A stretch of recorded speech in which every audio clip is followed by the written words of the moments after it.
So, what was the year in music in 2025? What were the central themes that ran across this commercially bankrupt but artistically strong year in music? And I think it's important that before we get into what the year was in 2025, what our predictions were at the end of 2024. I think country's still here in 2025. I think pop is still here. I think hip hop continues to fucking shrink down into more of an underground thing, and then they're going to rebirth into something bigger. But I'm telling you this year, it's the weird indie alternative stuff. Watch McGee, watch people come in their wake, Mac DeMarco, bands like that. I think that's what's going to be huge in 2025. And look at that. We were right again. Artists like McGee and Dijon helped shape the new sound of popular music. Hell, they even worked on Justin Bieber's new album. Unfortunately, for a genre that I love, hip-hop has contracted commercially. It was a huge deal this year that you didn't see a lot of hip-hop on the Billboard charts, which personally I think has led to a great year in hip-hop artistically. Now, besides that, here's a few major takeaways from this year in music. This was the year that the cracks really started to show in the traditional music industry and the avenues that major labels use to push artists. Nothing that was pushed on the Billboard charts really made an impact. The Billboard charts don't really matter anymore. Major label artists like Lizzo had to go on IG Live to talk to their fans and say, hey, just so you know, big artists don't know what the fuck is going on either.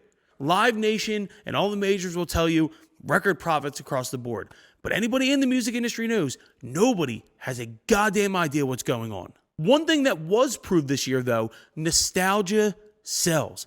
In an era of time where everything is fly by night, people are really gravitating towards the songs and the artists that they remember from when they were younger. Creed sold 2 million tickets this year. Clips had one of the biggest albums of the year, their first album in 16 years. Hilary Duff is back. Nostalgia sells and is going to continue to sell, especially with how quickly music disappears nowadays. Albums are back. For what has been a singles game, the music industry, for as long as I can remember, major label artists were throwing out complete projects that were fantastic this year. Tyler, the Creator, put out 2 great, completely different albums this year. You had people like Tyler Childers working with Rick Rubin.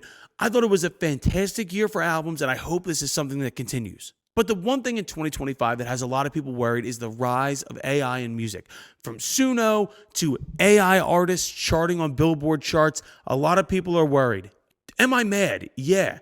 I think it's a human act to create music, and I think to use AI is bullshit.